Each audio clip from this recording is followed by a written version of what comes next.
তো রাইট, আজকে আমরা একটা নতুন লেসনে যাব। আজকে আমরা শিখব কি প্রভু যিশু কে ছিল, সেই আন্ডারস্ট্যান্ডিংটা একটুখানি ক্লিয়ার করব আমাদের মধ্যে। যদিও প্রভু যিশু কে ছিল সেটা আমি জাস্ট 1 ঘন্টার টিচিং আমি বোঝাতে পারবো না, সেটা খুব বড় একটা সাবজেক্ট। তাও একটা বেসিক আন্ডারস্ট্যান্ডিং তোমাদের কাছে তুলে ধরতে চাই, কারণ অনেক সময় আমরা অনেক কিছু বলি, অনেক কিছু শেখার চেষ্টা করি বাইবেল থেকে, কিন্তু অ্যাকচুয়ালি প্রভু যিশুকে তাকেই মিস করে যাই। বেসিক্যালি নতুন জীবন আমরা প্রভু যিশুকে গ্রহণ করার মাধ্যমেই। তো প্রভু যিশু অ্যাকচুয়ালি কে সেটা যদি আমরা মিস করে যাই, তো সেরকম আমরা দেখতে পাই অ্যাপোস্টেল পল এক জায়গাতে বলছে তোমরা অন্য যিশুর আরাধনা করছো। তো এরকম বিভিন্ন রকমের আন্ডারস্ট্যান্ডিংয়ের যিশু মানুষের মনে থাকতে পারে। তো সেটা যেন আমরা না করি, আমরা এক প্রকৃত যিশু, যে প্রভু যিশু যে বাইবেলে আমরা দেখতে পাই, তার আরাধনা করছি কি, তাকে গ্রহণ করছি কি, তার সঙ্গে আমরা চলছি কি, সেটা আমরা বুঝবো। রাইট, আমরা আজকে শিক্ষা যাওয়ার আগে আমরা প্রার্থনা যাব, আর প্রার্থনা করব কি ঈশ্বর যেন আমাদের হৃদয়কে খুলে দেয়, আমরা যেন সত্যকে বুঝতে পারি। রাইট। পিতা, আমরা ধন্যবাদ করি প্রভু আজকে সুন্দর সময়ের জন্য। তুমি আমাদেরকে একত্রিত করেছো তোমার সত্য জানতে, আর তোমার সত্যকে বুঝতে, আর তোমার সত্যকে আমাদের জীবনে অ্যাপ্লাই করতে। প্রভু ধন্যবাদ করি এই সুন্দর সময়ের জন্যে। আর প্রার্থনা করি প্রভু তুমি আমাদের হৃদয়কে খুলে দেবে, তুমি আমাকে সত্যকে বুঝতে সাহায্য করবে। আমাদের ভেতরে যদি কোনো রকমের ভুল আন্ডারস্ট্যান্ডিং থাকে কি প্রভু যিশু কে ছিল, সেটা যদি বুঝতে আমাদের কোনো জায়গাতে ভুল আন্ডারস্ট্যান্ডিং থাকে, সেই জায়গাগুলোকে আমরা বদলাতে পারবো। আর প্রভু তুমি আমাদের সাহায্য করো যেন আমরা তোমার সত্যকে আমাদের জীবনে অ্যাপ্লাই করে আমরা আরও বেশি তোমার সঙ্গে গভীর সম্পর্কে বেরিয়ে উঠতে পারি। প্রভু আমাদের সবাইকে তোমার হাতে তুলে দিয়ে, আমরা বিভিন্ন রকমের কাজকর্মের মধ্যে দিয়ে এসেছি, আমাদের মন আমাদের হৃদয় অন্যদিকে থাকতে পারে। প্রভু তুমি আমাদের সাহায্য করো, আমরা যেন কনসেন্ট্রেট করতে পারি আজকের শিক্ষাতে, আর আজকের শিক্ষা থেকে আমরা শিখতে পারি, আমরা যেন বেড়ে উঠতে পারি। ধন্যবাদ করি সমস্ত নিচের জন্য। আমাদের সবাইকে তোমার হাতে তুলে দিই, প্রভু যিশুর নামে চাই, আমেন। আমেন। আমি স্ক্রিন শেয়ার করব। ওকে, ওকে,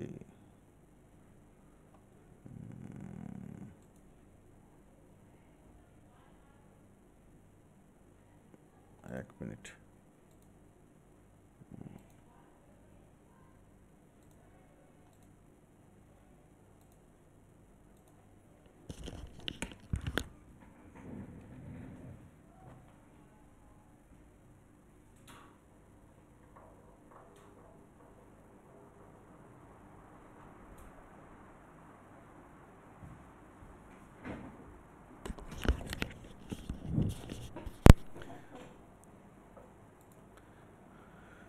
ওকে,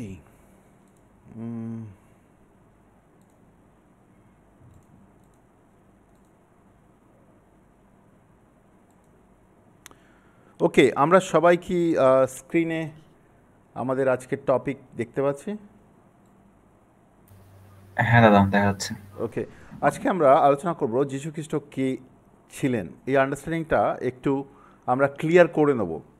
আহ, আমি কেন এই পয়েন্টে যাচ্ছি, ইভেন দো আমরা নিজেদেরকে খ্রিস্ট বিশ্বাসী বলি, আমরা দেখতে পাই মানুষের মনে বিভিন্ন রকমের যিশুকে আমরা দেখতে পাই। কেউ বিশ্বাস করছে এমন একজন যিশুকে, সে আমরা যেমনভাবে জীবন কাটাই সে আমাদেরকে গ্রহণ করে নেবে। আমি কিছু ব্যক্তি দেখি এমন যিশুর কথা বলে, সেই যিশু শুধু ভালোবাসে, সেই যিশু আহ, আমাদের আমাদের আমাদের পাপ থেকে ঘুরে দাঁড়ানোর কথা বলে না। কিছু ব্যক্তি এমন একজন যিশুর কথা বলে, সে যিশু মন পরিবর্তনের কথা বলে না। কিছু ব্যক্তি এমন একজন যিশুর কথা বলে, সে পবিত্রতার কথা বলে না, সে আমাদের হোলিনেস বা পবিত্রতায় চলতে বলে না। সে যিশু খুশি আমি যেমনভাবে জীবন কাটাই, সে আমাদেরকে ভালোবাসে। এরকম বিভিন্ন রকমের আন্ডারস্ট্যান্ডিং আছে বিভিন্ন লোকের মনে। আর যেহেতু তাদের মধ্যে একটা ভুল আন্ডারস্ট্যান্ডিং আছে প্রভু যিশুর ব্যাপারে, সেই জন্য সে একটা ভুল পথে চলছে। কারণ আমরা একজন ব্যক্তিকে রোল মডেল করে আমাদের জীবন চলার কথা বলছি। আমরা যখন খ্রিস্ট বিশ্বাসের কথা বলছি, তখন আমরা প্রভু যীশু খ্রিস্টকে সামনে রেখে আমরা জীবন কাটানোর কথা বলছি। সেখানে যদি তার ক্যারেক্টার, তার আন্ডারস্ট্যান্ডিং, তার সে কে, সেই জিনিসটা যদি ক্লিয়ার না হয় আমাদের মনের মধ্যে, তাহলে আমরা সেরমভাবেই জীবন কাটাবো। আমাদের আমাদের আন্ডারস্ট্যান্ডিংয়ের মধ্যেও ভুল থাকবে। আমরা বলবো হয়তো যিশুকে গ্রহণ করেছি, কিন্তু আমাদের আন্ডারস্ট্যান্ডিং ক্লিয়ার থাকবে না। আমি বেশ কিছু ব্যক্তির সঙ্গে কথা বলি প্রভু যিশুকে গ্রহণ করার ব্যাপারে, তাদের আন্ডারস্ট্যান্ডিংটা খুব ক্লিয়ার নয় যিশুকে গ্রহণ করার মানে কি। আর তারপরে যখন আরও ডিপলি তাদের সঙ্গে কথা বলি প্রভু যিশুর ব্যাপারে, বুঝতে পারি তারা যিশুকে সেই আন্ডারস্ট্যান্ডিংটাও তারা খুব ক্লিয়ারলি বুঝতে পারেনি। তাদের কাছে আন্ডারস্ট্যান্ডিংটা খুব ক্লিয়ার নয়। কোনো রকম একটা ধার্মিক অ্যাঙ্গেলে হয়তো জিনিসটাকে দেখে, কি বিভিন্ন ধর্মের লোক যেমনভাবে নিজের ধর্মকে ফলো করে, সেরকমভাবে একটা ধর্মকে ফলো করা, আর সেই ধর্মতে একজন ব্যক্তি আছেন, এরকম টাইপের আন্ডারস্ট্যান্ডিং। তাদের কাছে প্রভু যিশুর আন্ডারস্ট্যান্ডিংটা কি তাদের খুব একটা ক্লিয়ার নয়। তো সেই জন্যে প্রভু যিশুর একটা বেসিক আন্ডারস্ট্যান্ডিং আজকে আমরা আলোচনা করব, আর জিনিসটাকে আমরা বোঝার চেষ্টা করব। প্রথমত আমরা যদি দেখি যীশুখ্রিস্টকে, তিনি একজন ঐতিহাসিক একজন ফিগার, ঐতিহাসিক ব্যক্তি, তিনি ইতিহাসে ছিলেন একজন। এটা কোনো রকমের কাল্পনিক চরিত্র নয়, বা কোনো রকমের চরিত্র কেউ তুলে ধরেছিল, ইতিহাসে ছিল, যে কোনোভাবে জীবন কাটিয়ে চলে গেছে, পরে লোকে তাকে আরাধনা করতে শুরু করেছে, এরকম কোনো ব্যক্তি নয়। কারণ আমরা দেখতে পাই এখন জগতে অনেক রকম এরকম ব্যক্তি আছে যারা কাল্পনিক চরিত্র, তাকে লোকে এখন আরাধনা করে। বা কিছু ব্যক্তি আছে তারা যখন জীবিত ছিল তারা কোনো একটা হয়তো কোনো মহান কাজ করেছে, কিন্তু তারা ঈশ্বর ছিল না। তাদের মৃত্যু হয়ে যাওয়ার পরে লোকে তাকে আরাধনা করতে শুরু করে। এরকম বিভিন্ন রকমের আন্ডারস্ট্যান্ডিং আছে। কারণ মানুষ ঈশ্বরের কাছে পৌঁছতে চায়, সে বিভিন্নভাবে বিভিন্ন রাস্তা খুঁজে বেড়ায় কেমন করে সে ঈশ্বরের কাছে পৌঁছবে। তো সেরকমভাবে মানুষের বিভিন্ন রকমের ডিজায়ার আছে। তো আজকে আমরা যীশু খ্রিস্টের ব্যাপারে বোঝার চেষ্টা করব। যদি আমরা বোঝার চেষ্টা করি, প্রভু যীশু খ্রিস্ট 2000 বছর আগে এই পৃথিবীর বুকে তিনি আসেন। অ্যাকচুয়ালি তিনি ঘুরে বেড়াতেন একজন মানুষের মতন, আপনার সবার মতন তিনি ঘুরে বেড়াতেন একজন সাধারণ মানুষের মতন। তিনি এখানে জন্মগ্রহণ করেন, আর সমস্ত ব্যক্তির মতনই তিনি বেড়ে ওঠেন বাড়িতে। ছোট বাচ্চা থেকে সে ধীরে ধীরে বড় হয়ে ওঠেন। তারপরে সে সাধারণ মানুষের মতন বাবা মার সঙ্গে থাকতেন, বাবার সঙ্গে তিনি কাজ করতেন। এটা তার জাগতিক একটা স্বভাব, জাগতিকভাবে সে বেড়ে উঠেছিলেন, জাগতিকভাবে সে জীবনযাপন কাটাতেন। কিন্তু বাইবেলে তাকে বলা হয় সে ঈশ্বরের পুত্র। লুকের সুসমাচার 1:24-38 লেখা আছে তিনি ছিলেন ঈশ্বরের পুত্র। আর যোহনে আমরা দেখতে পাই তার ব্যাপারে লেখা আছে তিনি ছিলেন ঈশ্বরের বাক্য। তো যদিও তিনি একজন সাধারণ মানুষ হিসেবে আমার আপনার মতন জীবন কাটিয়েছেন, কিন্তু তিনি একজন খুব স্পেশাল ব্যক্তি ছিলেন। তিনি ঈশ্বরের পুত্র আর ঈশ্বরের বাক্য করে বাইবেলে আমরা দেখতে পাই। বাইবেলে এটাও লেখা আছে লুকের 19:10 কি প্রভু যীশু খ্রিস্টকে এই পৃথিবীতে এই জন্যে পাঠানো হয়েছিল যাতে যারা হারিয়ে গেছে তাদেরকে সন্ধান করে, আর তাদেরকে পাপ থেকে উদ্ধার করে তাদেরকে সে উদ্ধার করতে পারে, তাদেরকে সন্ধান করতে পারে, তাদেরকে বাঁচাতে পারে। লুকের 19:10 লেখা আছে যারা হারিয়ে গেছে তাদের খোঁজ করতে ও পাপ থেকে উদ্ধার করতেই মানুষের পুত্র এসছে। তো তিনি মানুষের হয়ে এই জগতে এসেছিলেন কী জন্যে? যারা পাপের মধ্যে হারিয়ে গেছে তাদেরকে উদ্ধার করতে, তাদেরকে খোঁজ করতে, তাদেরকে উদ্ধার করতে। তার কাজ সেটা এখনও চলছে। তিনি যদিও মানুষ হিসেবে এসেছিলেন, তিনি ছিলেন ঈশ্বরের পুত্র, তিনি ঈশ্বরের বাক্য অ্যাকচুয়ালি। আর তিনি যারা হারিয়ে গেছে এখন প্রেজেন্ট টাইমে তাদেরকেও খোঁজ করছেন আর তাদেরকে উদ্ধার করতে চান। তার কাজ এখনও চলছে। তার কাজ হচ্ছে যারা হারিয়ে গেছে তাদেরকে খোঁজ করা আর তাদেরকে উদ্ধার করা। এটা আমাদেরকে বুঝতে হবে, নাহলে আমরা অনেকে বলি যীশু খ্রিস্টের জন্য কাজ করছি, যীশু খ্রিস্টের অ্যাকচুয়ালি কী কাজ সেটাই আমরা বুঝি না। যীশু খ্রিস্টের কাজ হচ্ছে গিয়ে যারা হারিয়ে গেছে তাদেরকে খোঁজ করতে আর তাদেরকে উদ্ধার করার জন্যে। আর তার জন্যই আমাদের সুসমাচার দরকার, তার জন্যই আমাদের শিষ্য হয়ে বেড়ে ওঠা দরকার, তাতে আমরা অন্যদেরকে বাড়িয়ে তুলতে পারি। এখানে সে কী করতে এসেছিলেন সেটার একটা বেসিক আন্ডারস্ট্যান্ডিং খুব শর্ট করে আমি এখানে নোট করেছি। তিনি কী করতে এসেছিলেন? তো প্রভু যীশু এই জন্য পৃথিবীতে এসেছিলেন, তিনি মুক্তিপণ হিসেবে আমাদেরকে তার জীবন প্রদান করলেন।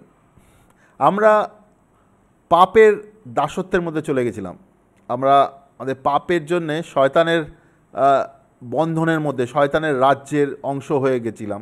আর সেখান থেকে আমরা বেরিয়ে আসতে পারি না, আমরা কোনো কাজের দ্বারা কোনো কিছুর দ্বারা বেরিয়ে আসতে পারি না। যদি না কেউ আমাদের জন্য মুক্তিপণ দেয় আমরা ওখান থেকে মুক্ত হতে পারবো না। কেউ একজন এরকমভাবে উদাহরণ দিয়েছে যেটা আমি তোমাদের কাছে তুলে ধরতে চাই। রোমান সময়ে তখন দাস প্রথা ছিল। তখনকার দিনে দাস কেনা বেচা হতো, আর যেমন আমরা বাইবেলে দেখতে পাই যে একজন দাস একজন ব্যক্তির তার মনিবের জন্যে 7 বছর সে কাজ করতো, তারপরে তাকে ছেড়ে দেওয়ার আদেশ দেওয়া হয়েছিল, বাইবেলে লেখা আছে। কিন্তু সে যদি না যেতে চায় তাহলে তাকে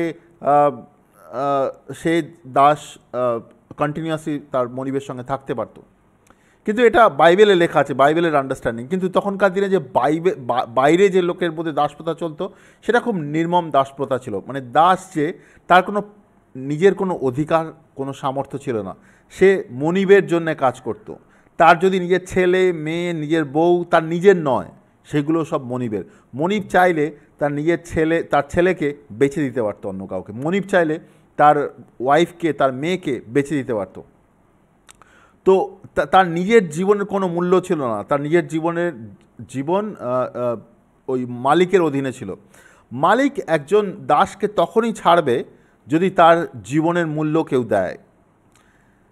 এরকম বলা হতো কি তখনকার দিনে যে দাসের যে বাজার ছিল, মার্কেট, যেখানে দাসদের কেনাবেচা হতো, সেখানে দাসদের দাঁড় করানো হতো একটা জায়গাতে, আর তার মাথার উপরে একটা স্পিয়ার বা একটা বাংলাতে কী বলে, ভালা বলে, যেটা দিয়ে ভালা ছুঁড়ে মারে, যেটা শরীরের ভেতরে গিথে যায়, ওরকম একটা ভালা তার মাথার ওপরে লাগানো থাকতো এরকম পয়েন্টিং করে। আর সেরকমভাবে দাসকে ওখানে বসিয়ে রাখা হতো বা দাঁড় করিয়ে রাখা হতো। তো মালিক এরকমভাবে দাসকে দাঁড় করিয়ে রাখতো। তো অন্য কোনো লোক যে যারা দাসকে কিনতে আসবে তারা এসে দাসের চোখ, দাঁত, কান এগুলো সমস্ত কিছু দেখতো। যেমনভাবে গরু, মোষ এরকমকে কেনাবেচা হয়, বা ছাগল যাদের কেনাবেচা হয়, এরকমভাবে দাসকে দেখতো সে শক্ত আছে কিনা, শক্ত সামর্থ্য আছে কিনা, তার শরীরে রোগ নেই তো, সে ভালোভাবে কাজ করতে পারবে তো, তার হাত পা দেখা হতো ঠিকঠাক সুস্থ আছে কিনা। তো এরকমভাবে দাসকে বাইরের বাজারে এনে তাকে বিক্রি করার জন্য রাখা হতো, যেখানেও তাকে হাতে পায়ে চেন লাগানো হতো, মাথার উপর একটা স্পিয়ার লাগানো রাখতো। কেউ যদি পালিয়ে যাওয়ার চেষ্টা করতো ওই স্পিয়ার ও শরীরের মধ্যে গিথে যাবে, এরকম কোনো একটা সিস্টেম ছিল। আর দাস যে সে মনিবের আন্ডারে যখন থাকতো সে কখনোই ওখান থেকে বেরিয়ে যেতে পারতো না, কারণ মনিবের শক্ত পাহাড়ার মধ্যে সে থাকতো, সে সমস্ত কাজকর্ম করতো। তার নিজের কোনো সময় ছিল না, সে বলতে পারতো না কি আমার এই সময় আমার কাজ করতে ইচ্ছা করছে না, কারণ মনিব যা চাইবে দাস তাই করতে হয়। মনিব তাকে মেরেও ফেলতে পারতো, তার জীবনের কোনো দাম ছিল না। আর যদি এই যে মার্কেটে যেখানে দাসকে বিক্রি করতে নিয়ে আসা হয়েছে সেখান থেকে যদি দাস মনে করতো সে পালিয়ে যাবে, সে দাসকে স্পিয়ার দিয়ে বা ভালা দিয়ে মেরে তাকে সম্পূর্ণ মেরে ফেলা হতো, কারণ সে মনিবের বিরোধিতা করেছে বা পালিয়ে যাওয়ার চেষ্টা করেছে। সে মনিবের আন্ডার থেকে কখনোই মানে বেরিয়ে যেতে পারতো না, নিজের কোনো ইচ্ছা ছিল না, নিজের কোনো সামর্থ্য ছিল না, মনিবের বন্ধনে ছিল। কেউ জিনিসটাকে এরমভাবে তুলে ধরেছে কি আমরা সবাই দাস হিসেবে শয়তানের হাতে ওরমভাবে বন্দী, আমরা চাইলেও ওখান থেকে বেরিয়ে আসতে পারি না। আমাদের জীবনের সমস্ত কিছু শয়তানের হাতে, আর শয়তান সেই জিনিসগুলোকে ব্যবহার করতে পারে। যেহেতু আমরা শয়তানের হাতে, শয়তানের সম্পূর্ণ অধিকার আমাদের জীবনের উপরে ছিল। এখন আমরা ওখান থেকে বেরিয়ে আসতে পারি না, না আমার কাছে কোনো সামর্থ্য আছে, না কেউ আছে যে আমাকে বাঁচাতে পারে। সেই সময় প্রভু যীশু সেইখানে প্রবেশ করে বলে, ওই ব্যক্তি আমার, ওকে ছেড়ে দাও। সাগর আমার, ওই ব্যক্তি নয়ন আমার, এই ব্যক্তি দিতি, সে আমার, তাকে ছেড়ে দাও। তার মুক্তিপণ হিসেবে তুমি আমাকে রাখো, মুক্তিপণ হিসেবে আমি আমার জীবন দেব। তো প্রভু যীশু নিজেকে মুক্তিপণ হিসেবে দিল নিজের মৃত্যুর দ্বারা, যাতে আমাদের মুক্ত হয়, আমরা শয়তানের হাত থেকে, বন্ধন থেকে মুক্তি পাই। তবে এটা এখানে বুঝতে হবে, শয়তানকে কিন্তু মুক্তিপণ দেওয়া হয়নি, মুক্তিপণ দেওয়া হয়েছে পিতা ঈশ্বরের কাছে, কারণ আমাদের পাপের দাম দেওয়ার দরকার ছিল। আমরা যে পাপ করেছি তাই জন্য আমরা শয়তানের হাতে বন্ধনে ছিলাম। প্রভু যীশু আমাদের মুক্তিপণ দিয়েছেন পিতা ঈশ্বরের কাছে, যাতে আমরা শয়তানের হাত থেকে সম্পূর্ণ মুক্ত হতে পারি। মথির 20:28 লেখা আছে, মনে রেখো মানুষের পুত্র সেবা পেতে আসেনি, বরং সেবা করতে এসেছে, এবং অনেক লোকের মুক্তির মূল্য হিসেবে তাদের প্রাণের পরিবর্তে নিজের প্রাণ দিতে এসেছিলেন। তাদের সেবা পাওয়ার জন্য আসেনি, সে সেবা করতে এসেছে। তাদের মুক্তির মূল্য হিসেবে নিজের প্রাণ দিয়েছে সে। আমার মুক্তির জন্যে তিনি তার প্রাণ দিয়েছে। তো প্রভু যীশুকে, যিনি আমার মুক্তিপণ হিসেবে তার জীবন প্রদান করেছে, তিনি হচ্ছেন প্রভু যীশু। আর তিনি সেটা করতে পারেন, কারণ কোনো মানুষ সেটা করতে পারেন না। আমি হয়তো গত সপ্তাহের পরিত্রাণের লেসেনও তোমাদের শিখিয়েছিলাম, এমন একজন ব্যক্তি মুক্তিপণ দিতে পারবে, তিনি পাপ মুক্ত এমন একজন ব্যক্তি মুক্তিপণ দিতে পারবে। একজন পাপী ব্যক্তি অন্য পাপীর মুক্তিপণ দিতে পারবে না। এখানে প্রভু যীশু তিনি পাপ মুক্ত, আর কারণ তিনি পবিত্র আত্মা দ্বারা জন্মগ্রহণ করেছেন, তার ভিতরে কোনো পাপ ছিল না, তিনি ঈশ্বরের পুত্র, তিনি আমাদের মুক্তিপণ দিতে পারবেন। তিনি সমস্ত জগতের মুক্তিপণ দিয়েছেন। সেকেন্ডলি, শয়তানের কাজকে ধ্বংস করতে তিনি আসেন। প্রথম যোহনের 3:8 লেখা আছে, যে পাপ করতেই থাকে সে শয়তানের, কারণ শয়তান প্রথম থেকেই পাপ করেছিল। শয়তানের কাজকে ধ্বংস করার জন্যই ঈশ্বরের পুত্র প্রকাশ হয়েছিল। শয়তানের কাজকে ধ্বংস করার জন্য শয়তান যেভাবে আমাদেরকে বেঁধে রেখেছিল, বিভিন্নভাবে আমাদের দ্বারা শয়তান কাজ করত, প্রভু যীশু এই জন্য এসেছিলেন যাতে আমরা যখন তাকে বিশ্বাস করব শয়তানের কাজকে সে ধ্বংস করতে পারবে। আমাদের জীবনে আমাদের দ্বারা যেগুলো আছে বা শয়তানের যে বন্ধন আমাদের উপরে আছে সেগুলোকে সে ধ্বংস করতে পারবে। সেই জন্য প্রভু যীশু আমাদের এই জগতে এসেছিলেন। রাইট। তৃতীয়ত, আমাদেরকে অনন্ত জীবন দিতে। প্রথম যোহনের 5:11 আর 12 যদি দেখি, এখানে লেখা আছে, সেই সাক্ষ্য এই যে ঈশ্বর আমাদের অনন্ত জীবন দিয়েছেন এবং সেই জীবন তার পুত্রের মধ্যে আছে। ঈশ্বরের পুত্রকে যে পেয়েছে সে সেই জীবনও পেয়েছে, কিন্তু ঈশ্বরের পুত্রকে যে পায়নি সে জীবনও পায়নি। আমাদের এটা বুঝতে হবে, আমরা যারা যিশুকে গ্রহণ করেছি, তারা ঈশ্বরের পুত্রকে যে গ্রহণ করেছি সে কিন্তু অনন্ত জীবন অলরেডি পেয়ে গেছে। অনেক সময় আমরা মনে করি আমরা অনন্ত জীবন তখন পাবো যখন আমরা মৃত্যুর পরে ঈশ্বরের কাছে বিচারের জন্য দাঁড়াবো, তখন ঈশ্বর আমাদের অনন্ত জীবন দেবে। না, বাইবেল এটা বলে না। বাইবেল বলে যারা ঈশ্বরকে বিশ্বাস করে তারা অনন্ত জীবন পেয়েছে। আমাদের অনন্ত জীবন এখান থেকেই শুরু হয়ে গেছে, যেদিন আমরা ঈশ্বরকে বিশ্বাস করেছি। কিন্তু আমরা যদি বিশ্বাসে না চলি তার অন্য কনসিকোয়েন্স আছে। কিন্তু ঈশ্বর এর বাক্য থেকে আমরা দেখতে পাচ্ছি যারা ঈশ্বরের পুত্রকে পেয়েছে তারা অনন্ত জীবন পেয়ে গেছে। অনন্ত জীবন ঈশ্বরের পুত্রের মধ্যে আছে, সেই প্রভু যিশুর মধ্যে অনন্ত জীবন আছে। যে প্রভু যিশুকে গ্রহণ করেছে সে অনন্ত জীবন পেয়ে গেছে।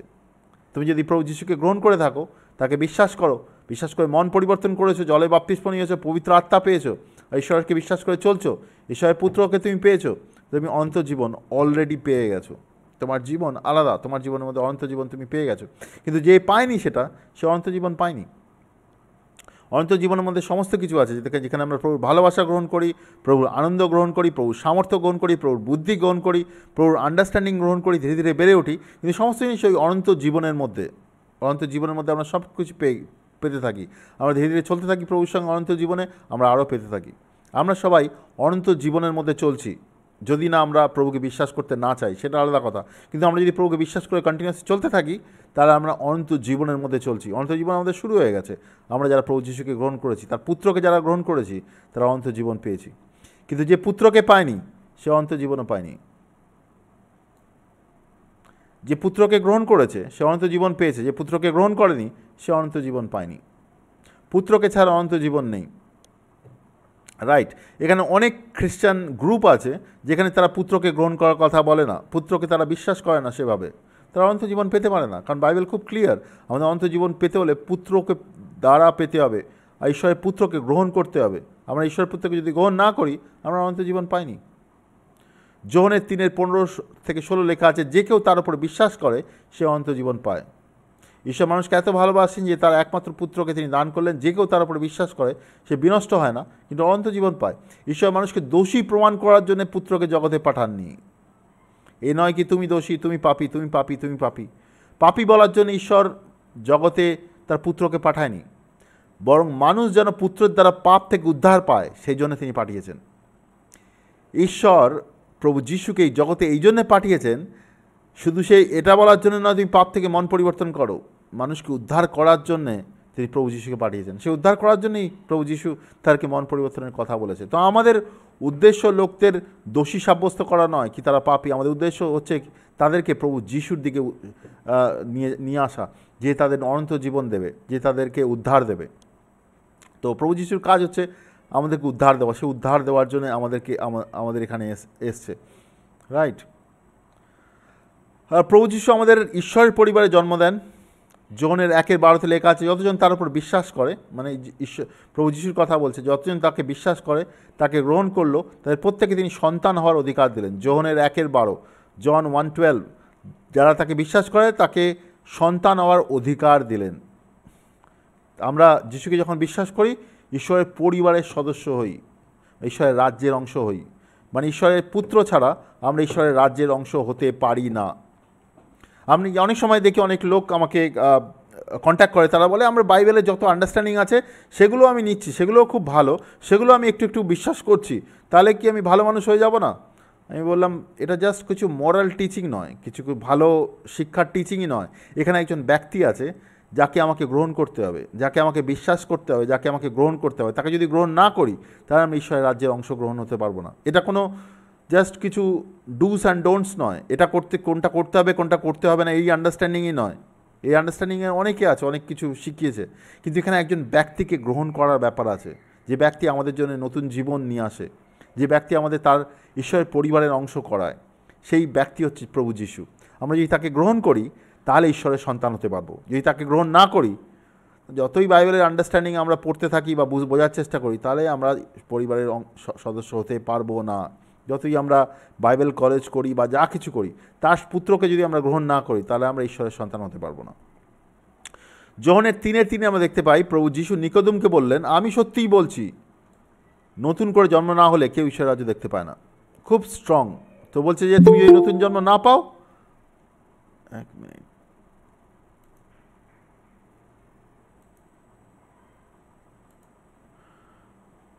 প্রভু যীশু বলছেন তুমি যদি নতুন জন্ম না পাও তাহলে তুমি ঈশ্বর রাজ্য দেখতেও পারবে না, বুঝতেই পারবে না। মানে তুমি হয়তো মনে করছো ঠিক আছে আমি বাইবেলের আন্ডারস্ট্যান্ডিংগুলো বুঝে নিলাম, এই আন্ডারস্ট্যান্ডিংগুলো কিছু কিছু আমার জীবনে অ্যাপ্লাই করতে থাকবো, আর আমি একটুখানি ভালো হয়ে যাব বা ভালোভাবে জীবন কাটানোর চেষ্টা করবো।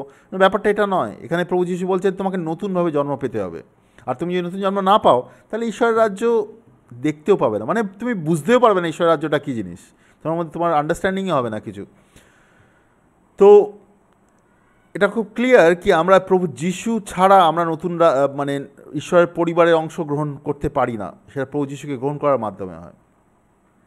নেক্সট আমরা দেখতে পাই প্রভু যীশুর দ্বারা ঈশ্বরের সঙ্গে আমাদের সম্পর্ক পুনরুস্থাপন করা হয়। সম্পর্ক পুনরুস্থাপন মানে সম্পর্ক কখন ভেঙে গেছিল? আমরা জানি যে পাপ আমাদেরকে ঈশ্বর থেকে দূরে করেছে, পাপ আমাদের সম্পর্ক ঈশ্বরের সঙ্গে আমাদের সম্পর্ককে ভেঙে দিয়েছে। এটা আদমের সময় থেকেই হয়েছিল। আদম যখন পাপের মধ্যে পড়েছিল ঈশ্বর তাকে দূরে করে দেয়, কারণ ঈশ্বর পাপের সঙ্গে সম্পর্ক করতে পারে না। তো আমাদের পাপের জন্য আমরা ঈশ্বর থেকে দূরে চলে গেছিলাম।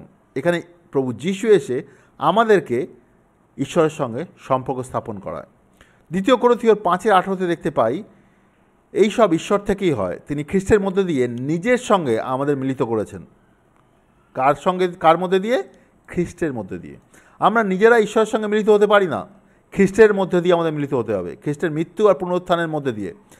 আর তার সঙ্গে অন্যদের মিলন করিয়ে দেওয়ার দায়িত্ব আমাদেরকে দিয়েছেন। তো এটা মিনিস্ট্রির কাজ, কিন্তু প্রভু যীশু কী করেছেন? আমাদেরকে তার সঙ্গে মিলিত করেছেন, ঈশ্বরের সঙ্গে, তার মধ্যে দিয়ে আমরা মিলিত হয়েছি, তার মৃত্যু পুনরুত্থানের মধ্যে দিয়ে।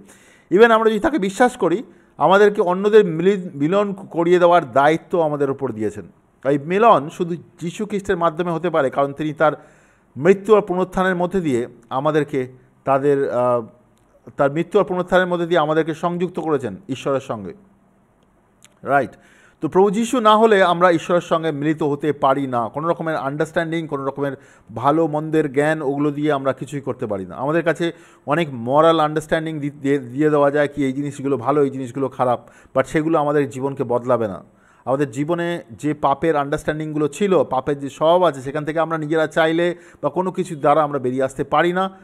প্রভু যীশু তার অনুগ্রহ দ্বারা ক্রুসের উপরে যে মৃত্যু হয়েছিল, তার দ্বারা তিনি আমাদের পাপের দাম দিয়ে দিয়েছিলেন, শয়তানের সমস্ত বন্ধনকে ভেঙে ফেলেছিলেন, আর তার সঙ্গে সঙ্গে তিনি আমাদের ঈশ্বরের সঙ্গে একত্রিত করার রাস্তা খুলে দিয়েছিলেন। তারপরে মৃত্যুর পরে তার পুনরুত্থান হয়।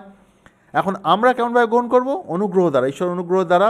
ঈশ্বর আমাদের দিয়েছেন, কিন্তু আমাদেরকে বিশ্বাসের দ্বারা মন পরিবর্তন করে জলে বাপ্তিস্ম নিয়ে পবিত্র আত্মা পাওয়ার মধ্যে দিয়ে প্রভু যীশুকে বিশ্বাস করতে হবে। তো এটা যীশু খ্রিস্টের মধ্যে দিয়ে আমরা ঈশ্বরের সঙ্গে মিলিত হচ্ছি, আর তার সঙ্গে আমরা চলছি।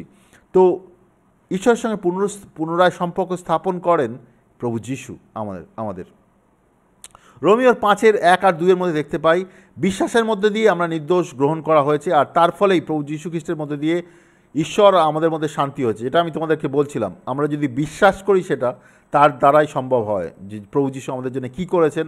আমরা যদি ঈশ্বর প্রভু যিশুকে বিশ্বাস করি, রিয়েল প্রভু যিশু, যে যিশু আমাদের জন্য মৃত হয়েছেন, পুনরুত্থান হয়েছেন, যিনি আমাদের পাপের দাম দিয়েছেন, যিনি আমাদের ঈশ্বরের সঙ্গে একত্রিত করেছেন, যিনি আমাদের সমস্ত অভিশাপ, আমাদের পাপ, আমাদের অসুস্থতা সমস্ত ক্রুসের উপরে নিয়ে মারা গেছেন, তাকে যদি বিশ্বাস করি, বিশ্বাস করে তার কথা মতো আমরা যদি মন পরিবর্তন করি বিশ্বাসের দ্বারা, তার কথা মতন বিশ্বাসের দ্বারা আমরা যদি জলে বাপ্তিস্ম নিই, তার কথা মতন বিশ্বাসের দ্বারা আমরা যদি পবিত্র আত্মা পাই আর তাকে বাধ্য হয়ে চলি, তাহলে তিনি আমাদেরকে নির্দোষ বলে গ্রহণ করেছেন। নির্দোষ।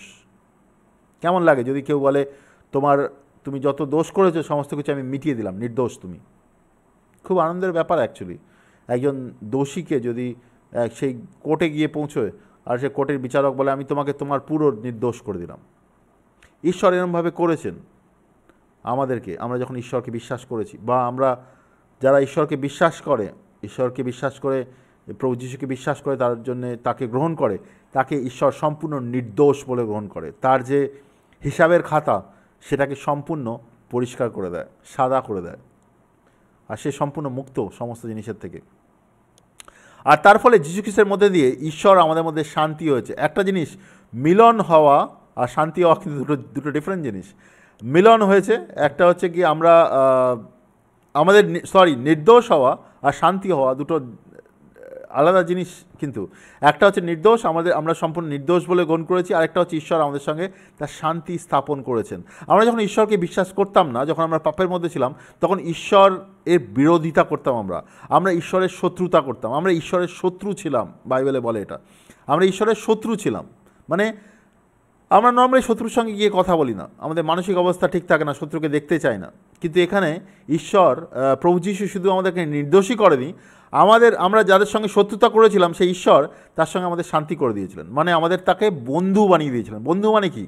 তুমি মনে করবে আজকে বিকেলবেলা যদি বন্ধুর সঙ্গে বসতে পারতাম, কারণ তার সঙ্গে আমার মেলে, তার সঙ্গে আমি সময় কাটাতে পারি, তার সঙ্গে আমার এমন কথা বলতে পারি, তার সঙ্গে আমি আমার সুখ দুঃখের কথা শেয়ার করতে পারি। তো প্রভু যিশু ঈশ্বরের সঙ্গে আমাদের সেরকম শান্তি স্থাপন করে দিয়েছেন কি আমরা আমাদের সময় কাটাতে পারি তার সঙ্গে, আমাদের সুখ দুঃখের কথা বলতে পারি, আমাদের হৃদয়কে তার সামনে নিয়ে যেতে পারি। কিন্তু আমরা কিন্তু সেরকম ছিলাম না। আমরা যখন তাকে বিশ্বাস করি না, বা একজন মানুষ যখন ঈশ্বরকে বিশ্বাস করে না, সে ঈশ্বরের শত্রু, বাইবেলে লেখা আছে। আর ঈশ্বর এখানে যীশু খ্রিস্টের মৃত্যুর মাধ্যমে আমাদেরকে শুধু নির্দোষী করেনি, ঈশ্বরের সঙ্গে আমাদের শান্তি করে দিয়েছে। শান্তি মানে আমাদের বন্ধুত্ব করে দিয়েছে। ঈশ্বরের এই যে দয়ার পথে আমরা এখন চলছি, সেখানে আমরা খ্রিস্টের মধ্যে দিয়ে বিশ্বাসের দ্বারাই পৌঁছেছি। যেটা আমি বারবার বোঝানোর চেষ্টা করছি, এটা এই জন্য সম্ভব হয়েছে কি যীশু খ্রিস্ট আমাদের মাঝখানে মধ্যস্থতা করেছে। তিনি আমাদের মাঝখানে এসেছেন, ঈশ্বর আর আমাদের মাঝখানে মধ্যস্থতা করেছেন। আর ঈশ্বরের মহিমা পাওয়ার আশায় আমরা আনন্দ বোধ করছি। তো তার দ্বারা আমরা এই জিনিসটাকে পেয়েছি। একটা জিনিস বুঝতে হবে, অনেক সময় আমি বিভিন্ন বিশ্বাসের লোকেদের সঙ্গে সুসমাচার শেয়ার করতে যাই, তারা বলে কি না আমরাও বুঝি, আমরাও পাপের মধ্যে চলতে হবে না, ভালো রাস্তায় চলতে হবে। তাই বললাম যে সেগুলো ভালো, বাট দেন পাপের ক্ষমা কেমন করে পাবে? পাপের ক্ষমা তো পেতে হবে, পাপের ক্ষমা কেমন করে হয়? তো তারা বলে আমার আন্ডারস্ট্যান্ডিং, আমার বিশ্বাসে এরকম আছে কি, আমি যদি এই যে আমার প্রভু আছে, যে তার নাম যদি আমি 100 বার জপ করি, তাহলে আমার পাপ ধুয়ে যাবে। হ্যাঁ, আমি বললাম 1 মিনিট, নাম তুমি জপ করলে সেটা ভালো, কিন্তু তোমার পাপের দাম কে দিল? তো সে বলে কি পাপের দাম দিতে হবে নাকি? হ্যাঁ, পাপের দাম দিতে হবে। তো আরও অন্য কোনো ধর্মের লোক বলছে না, আমাকে না এতবার মানে আরাধনা করতে হবে বা দোয়া করতে হবে এতবার, যদি আমি দিনে এতবার দোয়া করি বা আরাধনা করি, তাহলে ঈশ্বর আমার পাপ ধুয়ে দেবে। আমি বললাম 1 মিনিট ভাই, পাপের দাম কে দেবে? পাপ ধুয়ে দেবে বলছে মানে তোমার ভালো কাজের দ্বারা।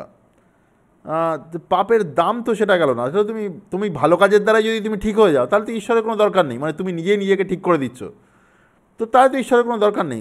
তোমার দ্বারাই তুমি নিজেকে ঠিক করে দিচ্ছ, তো তোমার পাপের দাম কে দিচ্ছে? তো তারা বলল যে আমি তো এরকমভাবে ভাবিনি। এখানে একটা জিনিস আছে, আমরা যে খ্রিস্টকে বিশ্বাস করি, এখানে একটা জিনিস বুঝতে হবে, আমাদের এখানে বুঝতে হবে, ঈশ্বর কিন্তু আমাদেরকে এমনি এমনি ক্ষমা করছে না। ঈশ্বরকে আমাদের এমনি ক্ষমা করে দিচ্ছে না কি আচ্ছা চলো এই ব্যক্তি আমার নাম করতে শুরু করে দিয়েছে, সেজন্য আমি তাকে ক্ষমা করে দিচ্ছি। না, ব্যাপারটা সেটা নয়।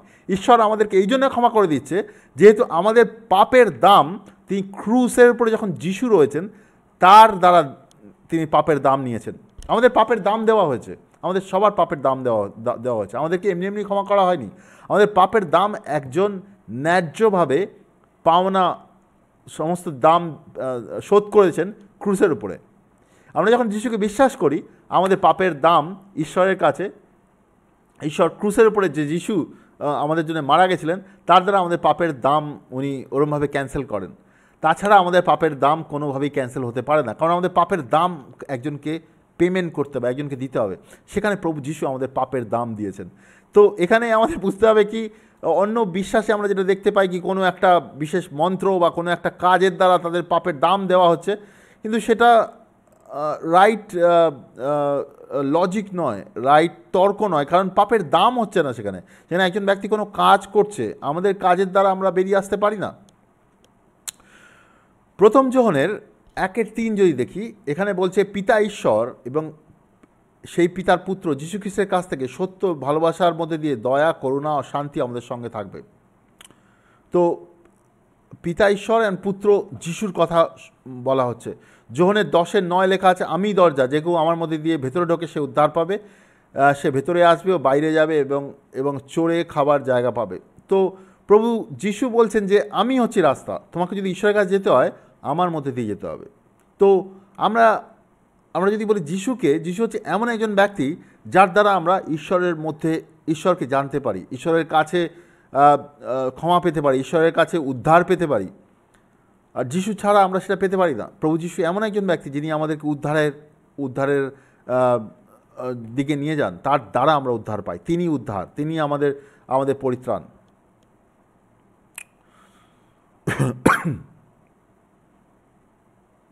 তো এখানে প্রভু যিশুর কিছু পুনরঅস্তিত্বের ব্যাপারে কিছু দেখব। প্রভু যিশু এই পৃথিবীতে জন্ম নেওয়ার আগে থেকেই তার অস্তিত্ব ছিল, তার পাক অস্তিত্ব ছিল। যেমন যোহনের 1:1 যদি দেখি, সেখানে লেখা আছে, প্রথমেই বাক্য ছিল, বাক্য ঈশ্বরের সঙ্গে ছিল এবং বাক্য নিজেই ঈশ্বর ছিল। প্রথমেই বাক্য ছিল মানে এই জগৎ শুরু হওয়ার আগে। তো প্রথমেই বাক্য ছিল, সেই বাক্য ঈশ্বরের সঙ্গে ছিল এবং বাক্য নিজেই ঈশ্বর ছিল।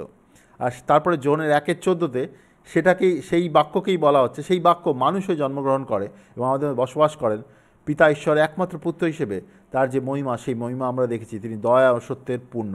এটা প্রভু যিশুর কথা বলছেন। তো প্রভু যিশু এমন নয় কি তিনি একটা পার্টিকুলার ডেতে জন্মগ্রহণ করলেন, চলো আমরা তা সেলিব্রেট করি। না, উনি এসছেন এই জগতে, কিন্তু তিনি সৃষ্টি হওয়া বস্তু নন, সৃষ্টি হওয়া ব্যক্তি নন। তিনি এই জগৎ সৃষ্টির অনেক আগেই ঈশ্বরের সঙ্গে ছিলেন। তিনি ঈশ্বরের বাক্য। তিনি জগতে এসে জন্মগ্রহণ করলেন, আমাদের মধ্যে বসবাস করলেন এই জন্যে যাতে তিনি আমাদের উদ্ধার দিতে পারেন, যাতে তিনি ঈশ্বরের রাস্তা দেখাতে পারেন, যাতে তিনি ঈশ্বরকে আমাদের কাছে প্রকট করতে পারেন, যাতে তিনি ঈশ্বরের দিকে আমাদেরকে নিয়ে যেতে পারেন। তো তিনি কোনো একদিন এই জগতে জন্মগ্রহণ করেছেন, সেদিন থেকে তিনি শুরু হয়েছেন, ব্যাপারটা ওটা নয়। বাইবেল বলে তিনি সৃষ্টির আগে থেকেই তিনি জগতে ছিলেন, জগৎ সৃষ্টির আগেই তিনি ছিলেন। এরপরে আমরা দেখতে যাব কি প্রভু যিশু নিজেকে ঈশ্বর বলেছিলেন। এটা খুবই ইম্পর্ট্যান্ট পয়েন্ট, কারণ তোমরা যারা মুসলিম কান্ট্রিতে থাকো তারা হয়তো এটা ফেস করেছো অনেক সময়। অনেক মুসলিম ভাই আমাকে, অনেক হিন্দু ভাইও প্রশ্ন করেছে এটা, আপনাদের বাইবেলে কখনো প্রভু যিশু কখনো নিজেকে ঈশ্বর বলেছেন কি? শুনেছি বাইবেলে কোথাও প্রভু যিশু নিজেকে ঈশ্বর বলেননি। তো আমি নর্মালি বলি না, ঈশ্বর বলেছেন। অ্যাকচুয়ালি আপনি হয়তো বাইবেলকে ঠিক করে বোঝার চেষ্টা করেন, তাহলে বুঝতে পারবেন। কিন্তু আপনি যদি তর্ক তৈরি করতে চান আর বিশ্বাস করতে না চান, তাহলে আমি আপনাকে বোঝাতে পারবো না। কিন্তু আপনি যদি সত্যি বুঝতে চান, তাহলে বুঝতে পারবেন কি প্রভু যিশু নিজেকে ঈশ্বর বলেছিলেন। প্রভু যিশু যখন এই জগতে চলছিলেন, তখন বিভিন্ন ব্যক্তি এসে তাকে আরাধনা করে। আর প্রভু যিশু তখন কাউকে বলেননি কি আমাকে আরাধনা করো না, কারণ তখনকার দিনে আরাধনা করাটা একটা ব্লাসফেমি ছিল। ঈশ্বর ছাড়া অন্য কাউকে আরাধনা করাটা ব্লাসফেমি ছিল। কিন্তু আমরা নতুন নিয়মে দেখি বিভিন্ন জায়গাতে কিছু ব্যক্তি যখন তারা বুঝতে পারে কি তিনি ঈশ্বর, তারা এসে প্রভু যিশুর আরাধনা করেন, তার সামনে এসে ঝুঁকে যান, তার আরাধনা করেন। আর প্রভু যিশু কাউকে বলেনি তুমি আমার আরাধনা করো না। তো সেটা একটা ক্লিয়ার সাইন কি প্রভু যিশু ঈশ্বর ছিলেন। এখানে আরেকটা ভার্স আমি তোমাদের কাছে তুলে ধরতে চাই, যেটা খুবই প্রোফাউন্ড অ্যাকচুয়ালি, খুবই ইন্টারেস্টিং অ্যাকচুয়ালি। যোহনের 8:56 থেকে 59। এখানে প্রভু যীশু কিছু জিউ বা তখনকার দিনে যে হিব্রিয় লোক যারা ছিল, ইহুদি লোক ছিল, তাদের সঙ্গে কথা বলছিলেন। তো ইহুদি লোকেরা খুব রেগে গিয়ে তার সঙ্গে কিছু কিছু ব্যাপারে ডিসকাশন করেন। তো প্রভু যীশু তাদেরকে বলছিলেন, আমাদের পিতা আমারই দিন দেখার আনন্দ করছিলেন, তিনি তা দেখেছিলেন, তা খুশি হয়েছিলেন। ইহুদি লোকরা যিশুকে বললেন, তোমার বয়স তো এখনো 50 হয়নি, তাহলে তুমি আব্রাহামকে দেখেছো? তো প্রভু যীশু অ্যাকচুয়ালি ইহুদি লোকেদের সঙ্গে কিছু ব্যাপারে কথা বলছিল। তো ইহুদি লোকেরা কিছু ক্রস কোশ্চেন করছিলেন তাকে, অবশ্যই খুব একটা ভালো টেস্টে নয়, খুব রেগে গিয়ে তারা বিভিন্ন রকমের ক্রস কোশ্চেন তাকে করছিলেন। তো প্রভু যীশু তাদেরকে বললেন যে আমাদের যে পিতা আছে আব্রাহাম, যাদের থেকে আমরা বিশ্বাসের একটা যে লাইন শুরু হয়েছে আব্রাহামের থেকে, সে আব্রাহামও আমার দিন দেখার আশায় ছিলেন। তো এটা একটা খুব স্ট্রেঞ্জ জিনিস, অ্যান্ড তিনি তা দেখেছিলেন আর তিনি খুশি হয়েছিলেন।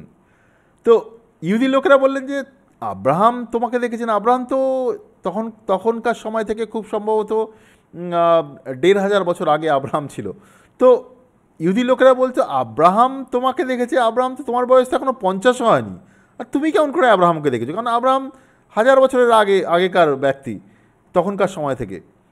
তো আব্রাহামকে তুমি কেমন করে দেখেছো?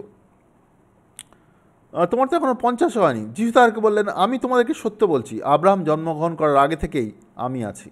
এখানে এই আমি আছি পোর্শনটা আমি জাস্ট ট্রান্সলেট করেছি আন্ডারস্ট্যান্ডিং ট্রান্সলেশনের জন্য। এখানে আমাদেরকে একটুখানি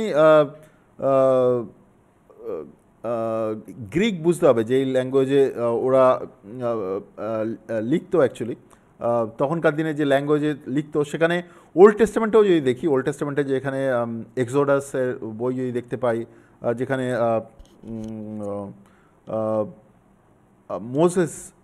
মোজেসের সঙ্গে মোজেসের সঙ্গে দেখা হয়, ওই যে বার্নিং বুশ, যেখানে একটা জঙ্গলের মধ্যে আগুন জ্বলছিল, যেখানে ঈশ্বর মসিহর সঙ্গে কথা বলতে শুরু করে আর তাকে বলতে শুরু করে, আমি তোমাকে পাঠাচ্ছি ইসরায়েল লোকদের বাঁচানোর জন্য।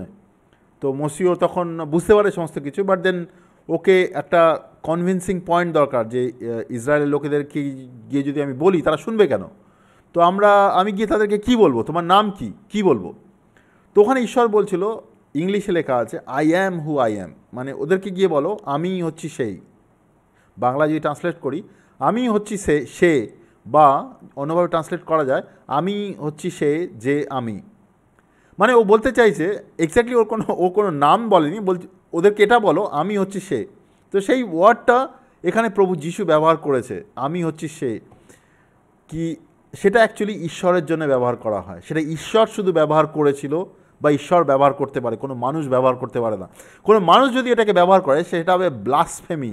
আর ব্লাসফেমি হিব্রু নিয়ম অনুসারে বা পুরনো নিয়মের নিয়ম অনুসারে ব্লাসফেমি একটা খুব বড় একটা ক্রাইম। কেউ যদি ব্লাসফেমি করে, মানে নিজেকে ঈশ্বরের জায়গায় বসায় বা নিজেকে ঈশ্বর বলে আইডেন্টিফাই করার কথা বলে লোকের কাছে, তাহলে তার সাজা হবে এটা কি, আশেপাশে যারা আছে তারা যেন পাথর তুলে তাকে মেরে ফেলে, কারণ সেটা একটা খুব বড় পাপ অ্যাকচুয়ালি।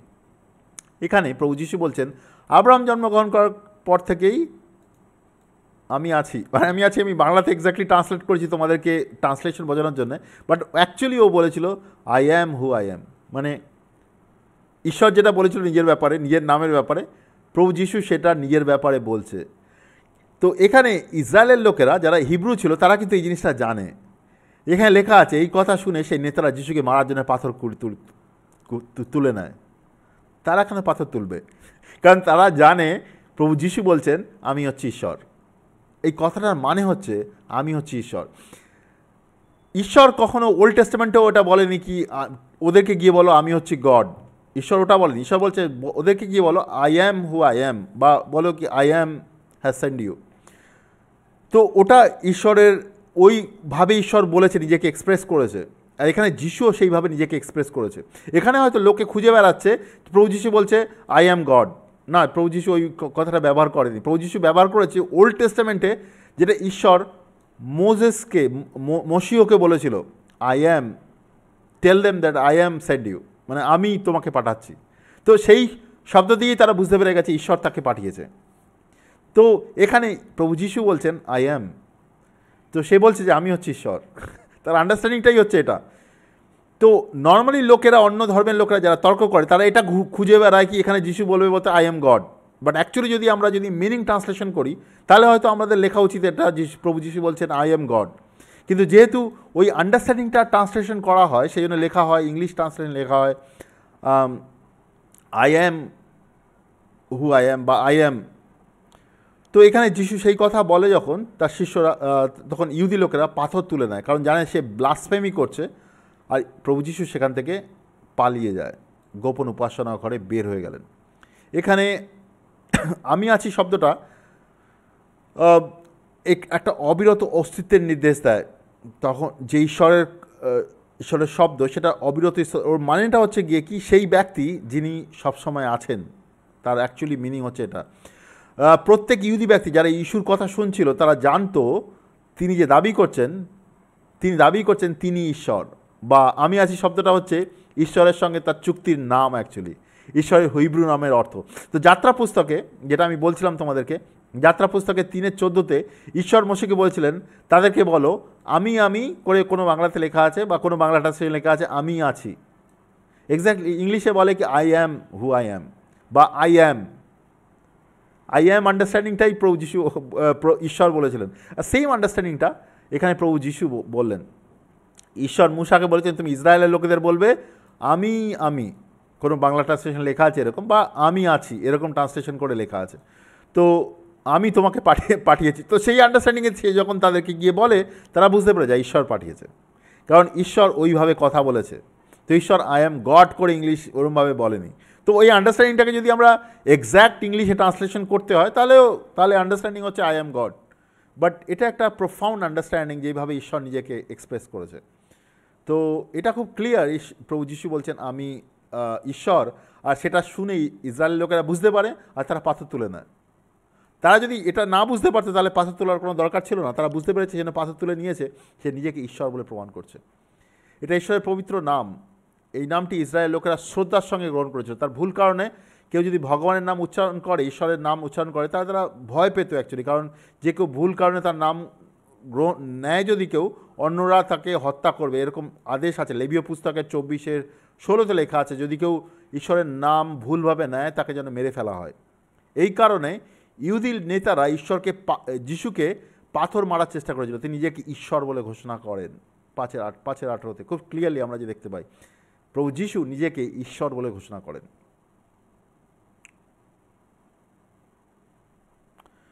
যোহনের 5:18 দেখতে পাই, যিশুর এই কথার জন্য ইহুদি নেতারা তাকে মেরে ফেলার জন্য উঠে পড়ে লাগলেন, কারণ তিনি যে কেবল বিশ্রামবারের নিয়ম ভেঙেছিলেন তা নয়, তিনি ঈশ্বরকে নিজের পিতা বলে রেখেছিলেন, নিজেকে ঈশ্বরের সমানও করেছিলেন। সেই জন্য তাকে মারার জন্য চেষ্টা করেন। লেবী পুস্তকের 24:16, যেটা আমি বলছিলাম, মন্দ উদ্দেশ্যে যারা সদাপ্রভুর নাম নেবে তাদের মেরে ফেলতে হবে। ইসরায়েলিরা তাকে পাথর তুলে ছুঁড়ে মেরে ফেলবে। ইসরায়েলেরই হোক বা তাদের মধ্যে বাস করা অন্য কোনো জাতির লোক, যে কেউ মন্দ উদ্দেশ্যে প্রভুর নাম নেবে তাকে মেরে ফেলতে হবে। মানে ভুলভাবে তার ঈশ্বরের নাম নেবে, তাকে মেরে ফেলা হবে। তো অর্থটি মেসেজ বাইবেলে স্পষ্ট করে তুলে ধরা হয়েছে। যদি যোহনের 8:58 দেখি মেসেজ বাইবেলে, এখানে লেখা আছে, আমি ইংলিশ থেকে ট্রান্সলেট করেছি অ্যাকচুয়ালি বাংলাতে। মেসেজ বাইবেলে অ্যাকচুয়ালি ইংলিশে হয়। এখানে বলছে যে আমাকে বিশ্বাস করুন, যিশু বলেছেন আমি আছি। যদি আমি মেসেজ বাইবেল থেকে এক্স্যাক্ট ট্রান্সলেশন করি বাংলাতে, যে আব্রাহাম এখানে আসার অনেক আগে থেকেই আমি আছি। ও যে আন্ডারস্ট্যান্ডিংটা শেয়ার করেছে, সেটা যদি আন্ডারস্ট্যান্ডিংয়ে বলি, তো প্রভু যিশু এরকম বলছিলেন তাদেরকে, আমাকে বিশ্বাস করুন, আমি আছি। যে আমি আছি আপনাদেরকে অনেক বছর আগে মসির কাছে এসেছিলেন, সেই আমি আছি হচ্ছি আমি, যে আব্রাহামের এখানে আসার অনেক আগে থেকেই আছি। তো খুব ক্লিয়ারলি প্রভু যিশু বলেছিলেন কি সে ঈশ্বর, রাইট। এরপরে আমরা প্রভু যিশুর নিজের আমি করে বিভিন্ন ঘোষণা আছে, যেটা আমরা যোহনের বইতে দেখতে পাই। তিনি নিজেকে জীবনের রুটি বলেছেন, মানে তাকে যদি না খাই আমরা, তাহলে আমরা জীবনে বাঁচতে পারবো না। সেটা আমরা যদি না খাই, তাহলে আমাদের আত্মা বেড়ে উঠতে পারবে না। আমরা অনেকে দেখতে পাই কি আমরা বিশ্বাস করার পরেও বেড়ে উঠতে পারি না, কারণ আমরা তার রুটি খাই না, তার শরীর খাই না আমরা। সে হচ্ছে জগতের আলো। সে যদি আলো না দেখায়, তার বাক্য যদি আমাদের আলো না দেখায়, তাহলে আমাদের জীবন অন্ধকার হয়ে থাকে। অনেক সময় আমরা দেখতে পাই অনেকে এসে বলে তারা খুব কনফিউজ তাদের জীবনের ব্যাপারে, কারণ তাদের জীবন সে প্রভুর ঈশ্বরের আলো বা ঈশ্বরের প্রভু যিশুর বাক্যের দ্বারা দেখে না। তো প্রভু যিশু হচ্ছে জগতের আলো অ্যাকচুয়ালি। তিনি দরজা, তার দ্বারা যদি আমরা প্রবেশ না করি তাহলে আমরা প্রবেশ করতে পারি না। তার মৃত্যু পুনরুত্থানের মধ্যে দিয়ে যদি আমরা ঈশ্বরের মধ্যে প্রবেশ না করি, তাহলে আমরা প্রবেশ করতে পারি না। তোমরা সবাই জানো কি জাস্ট বাইবেলের কিছু আন্ডারস্ট্যান্ডিং বিশ্বাস করা বা চার্চে যাওয়া বা কোনো কিছু করলেই আমরা ঈশ্বরকে গ্রহণ করতে পারি না। প্রভু যিশুর মৃত্যু পুনরুত্থানের মাধ্যমে আমরা গ্রহণ ঢুকতে হবে আমরা নতুন রাজ্যে। প্রভু যিশু বলেন তিনি উত্তম মেষপালক, তিনি আমাদেরকে পালন করেন, আমরা হচ্ছি তার মেষ, তিনি আমাদেরকে পালন করেন। আমরা যদি তার কথা শুনি, তার কথা পালন করি, তিনি আমাদেরকে বাড়িয়ে তোলেন। তিনি পুনরুত্থানের জীবন, আমরা যদি তাকে বিশ্বাস করি তাহলে আমরা সবাই পুনরুত্থান পাবো। আমাদের মৃত্যুর পরেও আমাদের পুনরুত্থান হবে। রেভেলেশনের প্রকাশিত বাক্যতে লেখা আছে আমাদের আবার পুনরুত্থান হবে। যারা তাকে বিশ্বাস করেছিল তার মৃত্যু হয় না, আমাদের পুনরুত্থান হবে, আমরা অনন্তকাল তার জীবনে পাঠাবো। ইভেন দো আমাদের অনন্তকাল শুরু হয়েছে, একটা সময় ফিজিক্যাল আমাদের ডেথ হবে, আর তারপরে একটা সময় জাজমেন্ট আসবে। সেই জাজমেন্টের পরে প্রকাশিত বাক্যে আছে কি আমরা সবাই উঠব। প্রকাশিত বাক্যে 20-তে বোধহয় আমরা একটা সাদা সিংহাসনের, শ্বেত সিংহাসনের সামনে বিচারের জন্য দাঁড়াবো। যারা প্রভু যিশুকে বিশ্বাস করেছিল, যারা প্রভু যিশুকে গ্রহণ করেছিল, তারা ওই দিন পুনরুত্থানে দাঁড়াবে ঈশ্বরের সঙ্গে, আর তার সঙ্গে অনন্তকাল জীবন কাটাবে।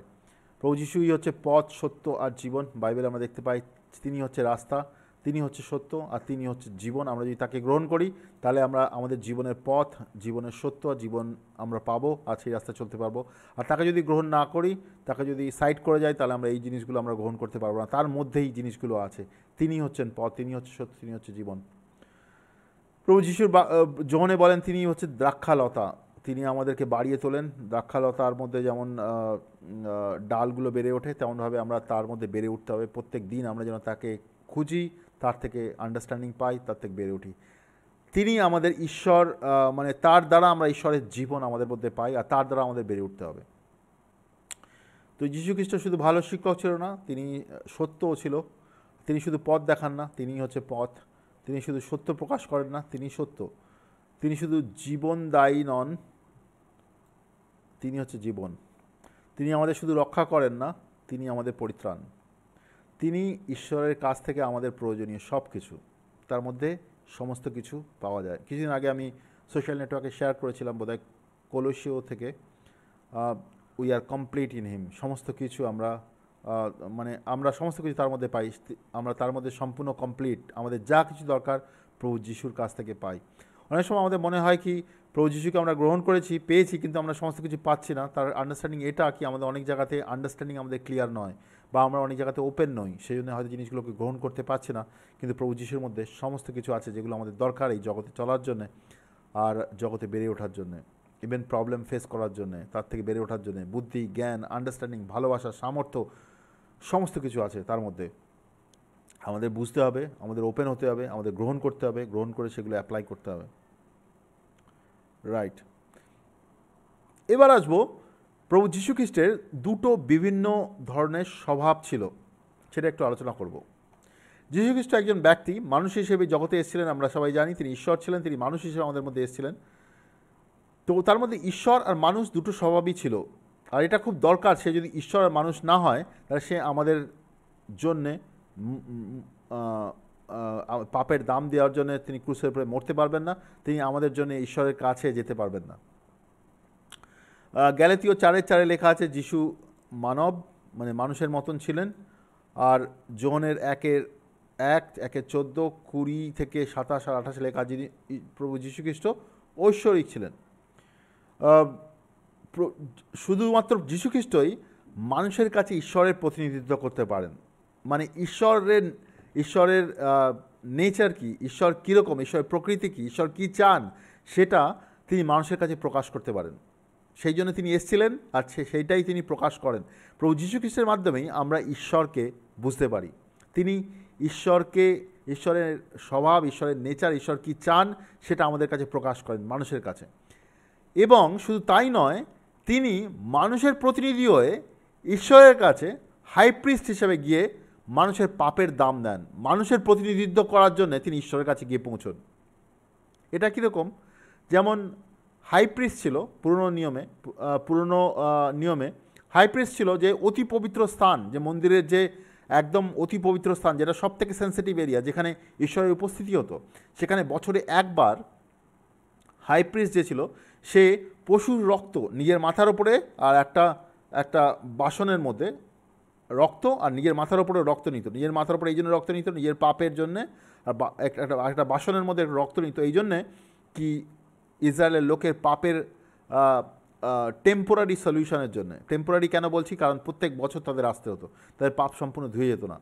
হাই প্রিস্ট কী হতো? ঈশ্বরের কাছে মানুষের পাপের দাম দেওয়ার জন্যে, টেম্পোরারি দাম দেওয়ার জন্যে, মানুষের প্রতিনিধিত্ব করার জন্যে ঈশ্বরের কাছে গিয়ে পৌঁছতো, আর তাকে খুব ভালোভাবে পৌঁছতে হতো। তার বিভিন্ন রকমের নির্দেশ দেওয়া হচ্ছে, তার কাপড় কেমনভাবে পরতে হবে, তাকে কেমনভাবে ওই বাসনে রক্ত নিতে হবে, কেমনভাবে তাকে যেতে হবে, সমস্ত কিছু লেখা আছে। ইভেন বাইবেল এটাও লেখা আছে তার পায়ে দড়ি বাঁধা থাকতো, কি সে যদি ঈশ্বরের কাছে গ্রহণযোগ্য না হয় তাহলে তার মৃত্যু হয়ে যেত ওখানে।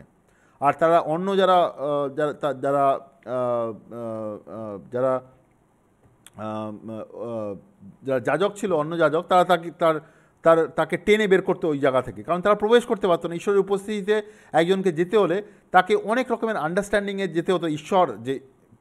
ঈশ্বর যে অতি পবিত্র ধার্মিক, তার উপস্থিতিতে যেতে হতো মানুষের পাপের দাম দেওয়ার জন্য।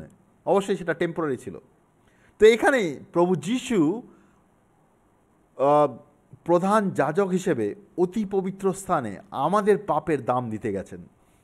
কিন্তু তিনি নিজের মাথার উপরে রক্ত নিয়ে যাননি নিজের পাপের জন্য, কিন্তু নিজে পাপী ছিলেন না, তিনি আমাদের পাপের জন্য রক্ত নিয়ে গেছেন। কার জন্য? কার কাছে? ঈশ্বরের কাছে, আমাদের প্রতিনিধিত্ব করার জন্য, আমাদের পাপের দাম দেওয়ার জন্য। আর তিনি গ্রহণযোগ্য সেখানে, কারণ তিনি পবিত্র ছিলেন, আর তার স্যাক্রিফাইস, বেস্ট স্যাক্রিফাইস, তিনি আমাদের প্রতিনিধিত্ব করেছেন ঈশ্বরের কাছে আমাদের পাপের দাম দেওয়ার জন্য। তো দুটোই আমরা দেখতে পাচ্ছি, ঈশ্বরের আন্ডারস্ট্যান্ডিং বোঝানোর জন্য, ঈশ্বরকে বোঝানোর জন্য, ঈশ্বর কী চায় সেটা বোঝানোর জন্য ঈশ্বরের প্রতিনিধিত্ব করতে তিনি মানুষের কাছে আসেন, আর মানুষের পাপের দাম দেওয়ার জন্য তিনি ঈশ্বরের কাছে যান। সেই জন্য তার ডুয়েল নেচার ছিল, ঈশ্বরও ছিল, তিনি মানুষও ছিলেন। তিনি ঈশ্বরের প্রতিনিধিত্ব করেছেন মানুষের কাছে, মানুষের প্রতিনিধিত্ব করেছেন ঈশ্বরের কাছে। কলসীয় 1:15-17 দেখতে পাই, এই পুত্রই হলো অদৃশ্য ঈশ্বরের হুবহু প্রকাশ। সমস্ত সৃষ্টির আগে তিনিই ছিলেন এবং সমস্ত সৃষ্টির উপরে তিনিই প্রধান। কারণ আকাশে ও পৃথিবীতে যা দেখা যায় আর যা দেখা যায় না সব কিছু তার দ্বারা সৃষ্টি হয়েছে। মহাকাশে যাদের হাতে রাজত্ব, কর্তৃত্ব, শাসন ও ক্ষমতা রয়েছে তাদের সবাইকে তাকে দিয়ে তারই জন্য সৃষ্টি করা হয়েছে। তারই সব কিছু আগে ছিল, তারই মধ্যে দিয়ে সব কিছু টিকে আছে। প্রভু যিশুর কথা বলছেন। প্রভু যিশু মানব প্রকৃতি গ্রহণ করার আগে অনন্তকালের জন্য বিদ্যমান ছিলেন। পৃথিবীতে জন্ম নেওয়ার আগে তিনি ঈশ্বরের বাণী, তাকে বলা হতো ঈশ্বরের বাণী হিসেবে তিনি মানবজাতির কাছে ঈশ্বরের হৃদয়ের কথা জানিয়েছিলেন। যীশুখ্রিস্টকে আমরা দেখতে পাই ঈশ্বর পিতা কেমন যীশুখ্রিস্টের মধ্যে আমরা দেখতে পাই। যেমন যীশু তার শিষ্যদের বলেছিলেন, যোহনের 14:7-11 লেখা আছে, তোমরা যদি আমাকে জানতে পারো তাহলে তুমি পিতাকে জানবে। এখন তোমরা তাকে জেনেছো আর তাকে দেখতেও পেয়েছো। ফিলিপ যিশুকে বললেন, প্রভু পিতাকে আমাদের দেখান আর আমরা তাতেই সন্তুষ্ট হব। যিশু তাকে বললেন, ফিলিপ তুমি এতদিন আমার সঙ্গেও ছিলে, কিন্তু তাও তুমি আমাকে জানতে পারোনি। যে আমাকে দেখেছে সে পিতাকেও দেখেছে। তুমি কেমন করে বলছো পিতাকে দেখান? তুমি কি বিশ্বাস করো যে আমি পিতার মধ্যে আছি আর পিতা আমার মধ্যে রয়েছেন? যে সব কথা আমি তোমাদের বলি তা আমি নিজে থেকে বলি না, কিন্তু পিতা যিনি আমার মধ্যে আছেন তিনি তার কাজ করছেন। আমার কথা বিশ্বাস করো যে আমি পিতার মধ্যে আছি, পিতা আমার মধ্যে আছে। তা না হলে অন্তত আমার এই সমস্ত কাজের জন্য আমাকে বিশ্বাস করো। সে বলেছিলেন, আপনি সত্যি মানে আমাকে চিনলে না, তুমি তাহলে আমাকে যদি চিনতে তুমি পিতাকে চিনতে। রাইট।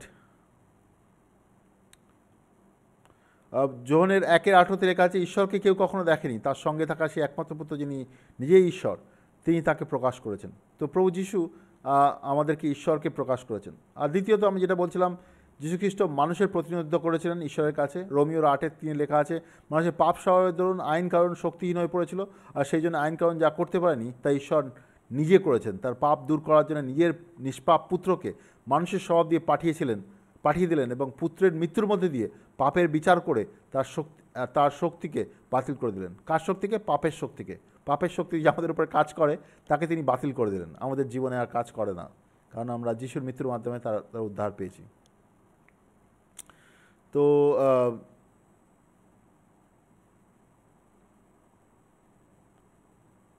তো আমরা দুটো সবই তাকে দেখতে পাচ্ছি। একদিকে তিনি ঈশ্বরকে, ঈশ্বর কী সেটা আমাদের কাছে প্রকাশ করলেন।